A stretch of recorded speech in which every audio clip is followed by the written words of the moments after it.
pouquinho mais simples. Não necessariamente publicar nos portais nacionais, mas termos uma fase de adaptação. Essa que é a nossa ideia. E a gente precisa, então, nos lembrarmos de 3 leis a respeito, fundamentalmente, de dados abertos. Um dado, ele não existe se ele não puder ser encontrado e indexado na web automaticamente, eletronicamente. Um computador saber onde está o endereço do dado, onde é que ele reside. A segunda lei é que se um dado não pode ser reaproveitado, ele também não atende a dados abertos, né? Se ele não estiver aberto, disponível em formato compreensível por máquina, ele não pode ser reusado várias vezes, não pode ser consolidado, não pode entrar, por exemplo, em hackathons para que jovens desenvolvedores e desbravadores e inovadores possam criar aplicativos de celular que dão uma nova feição e uma nova forma de uso para aquele dado existente.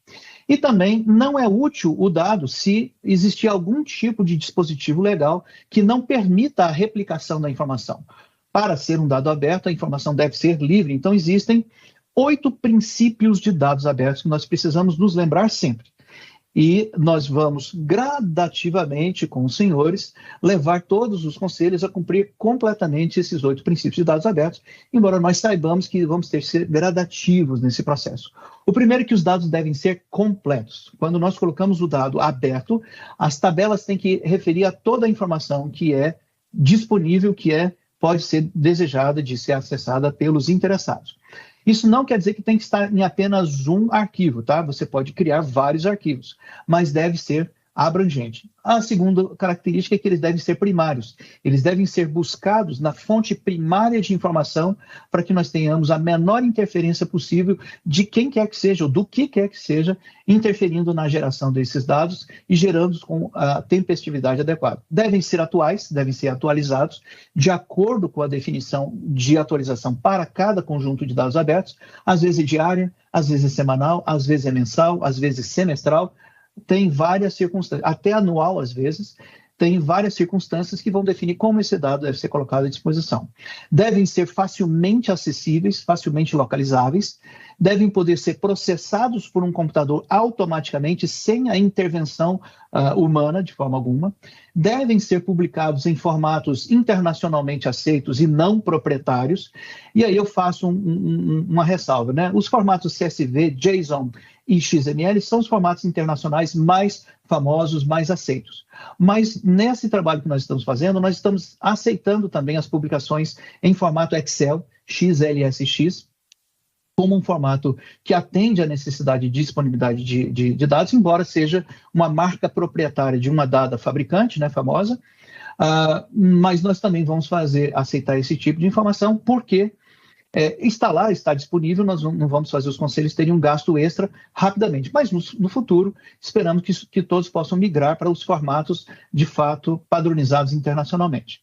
O acesso deve ser não discriminatório, significa que você não deve exigir que as pessoas se identifiquem e que algumas tenham acesso e outras não tenham informação. Não, o dado está aberto para qualquer interessado, seja um aluno de curso secundário, seja um estudante do nível superior, seja um estudante do nível de mestrado ou doutorado, seja um profissional do mercado, quem quer que queira acessar, deve poder acessar livremente. E também deve ter licenças livres de reuso dessa informação. Não deve haver algum tipo de reserva da informação, proibindo o uso em determinadas situações. Não, o dado é aberto, qualquer pessoa pode utilizá-lo da maneira que achar mais dados abertos.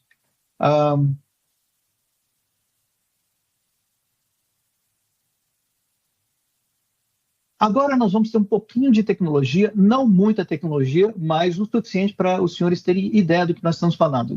Então, nesse slide, eu mostro aquilo que nós vamos requerer de todos os conselhos.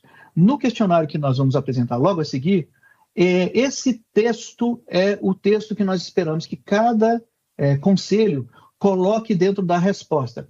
Esse é o texto, nesse caso, de um programa feito na linguagem R. Nós aceitamos tanto na linguagem R quanto na linguagem Python, que são linguagens extremamente populares, comuns hoje em dia.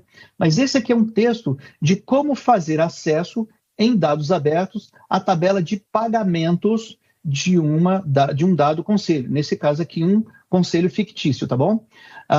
Nessa parte do programa, nós recebemos chave, senha e a URL base. Eu coloco aqui, escreva a chave, escreva a senha, escreva aqui o domínio. Tudo isso porque aqui nós estamos falando de um programa ainda provisório, tá bom? E também não identifiquei aqui de propósito o provedor dos serviços, mas já dá uma ideia para os senhores de como é que isso daqui funciona. Depois esse programa passa a referência de início, qual é o ano e mês de consulta a essa base de pagamentos e o ano e mês de término de consulta dessa base de pagamento. Isso é passado como parâmetros para o programa e esses parâmetros todos são entrados aqui para aquela URL, aquela fonte de servidor de serviços. A resposta vem, se a resposta for do tipo 200, significa que deu tudo certo. Se for um outro tipo de resposta, diz que alguma coisa deu errado, vai dizer o que é. Então, essa função consegue ir e buscar uma informação no formato de dados abertos. Agora, para utilizar essa função, o programa passa a ser um programa simples, que aparece logo aqui nesse slide.